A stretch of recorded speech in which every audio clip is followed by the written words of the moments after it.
بہت بڑا ہے۔ میرے چچا حمزہ کا تو نے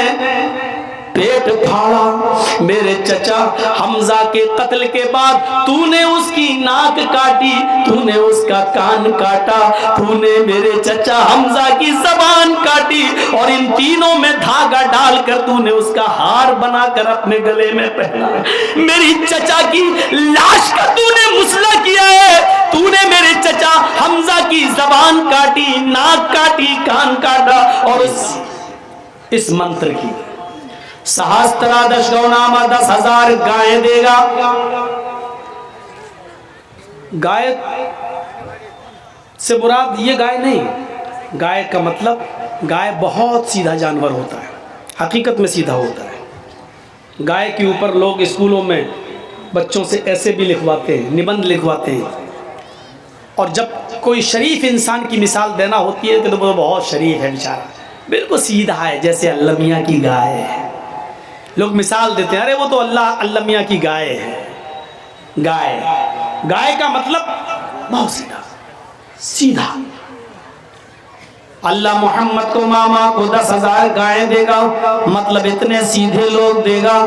کہ جو محمد رسول اللہ کتنے آگیاکاری ہوں گے کہ نبی اگر ایک حکم دے دیں گے تو وہ مان لیں گے۔ جب محمد رسول اللہ نے مکہ فتح کیا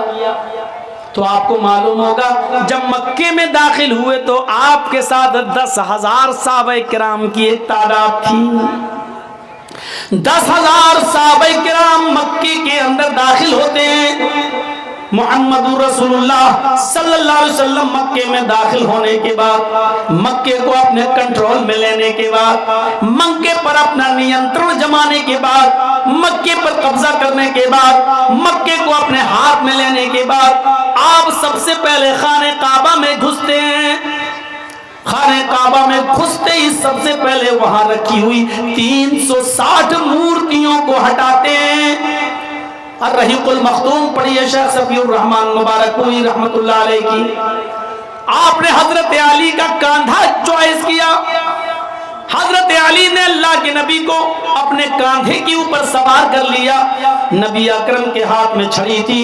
اللہ کے نبی خانہ کعبہ میں گھس جاتے ہیں اور جہاں 360 بت رکھے ہوئے تھے وہاں سے ایک ایک بت کو ہٹاتے جاتے، ایک ایک بت کو چھڑی سے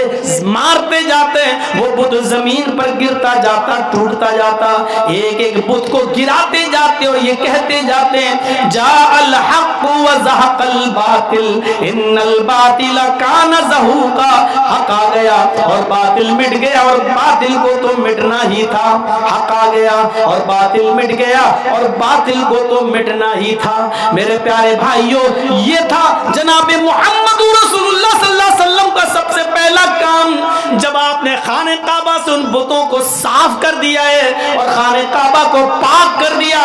رب کی توحید قائم ہو گئی، تو وہاں آپ نے پہلے 2 رکعت نماز پڑھی، اور نماز پڑھنے کے بعد جب آپ صحابہ کرام کے ساتھ خانہ کعبہ سے باہر نکلتے ہیں، کافر ڈرے ہوئے، حضرت سعد کی زبان سے یہ جملہ نکل گیا، اے کافرو آج تیار ہو جاؤ تمہیں مارا جائے گا، اے کافرو تیار ہو جاؤ مرنے اور کٹنے کے لیے، تم نے ہمیں مارا، تم نے ہمیں مکے سے نکالا، ہماری زمین و جائیداد سے ہمیں بے دخل کیا، ہمارے بچوں کو تم نے قتل کیا، تم نے بہت ظلم کیے، آج انتقام کے لیے تیار ہو جاؤ، جنہوں نے ہمارے بچوں کو مارا، ہمارے بڑوں کو مارا، آج ہم ان کو بھی قتل کریں گے، تیار ہو جاؤ قتل ہونے کے لیے۔ حضرت سعد کی زبان سے جملہ نکل گیا، الیوم یوم الملحمہ، آج کا دن تو ٹکڑے ٹکڑے کر دینے کا دن ہے، ملحمہ لحم سے بنائیں، آج کا دن تو گوشت کے ٹکڑے ٹکڑے کر دینے کا دن ہے،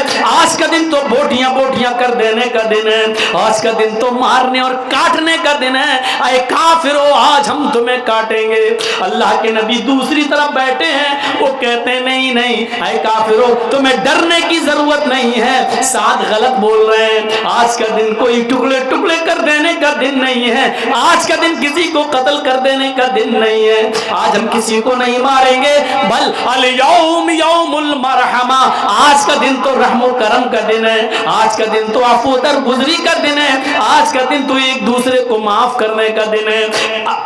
آج کا دن تو ایک دوسرے کو گلے لگانے کا دن ہے۔ نہیں نہیں، تم بے فکر رہو، تم اسی مکے میں رہو گے، تمہیں کوئی نہیں مارے گا، ہاں لیکن اپنے جرموں کی معافی مانگ لو، مجھے پتا چلنا چاہیے کہ کس نے کیا ظلم کیا تھا، کیا جرم کیا تھا، آؤ مجھ سے معافی مانگو، میں تم سب کو معاف کرنے کے لیے تیار ہوں۔ ایک آیا، میں نے یہ جرم کیا، آپ نے کہا جاؤ میں نے تمہیں معاف کر دیا۔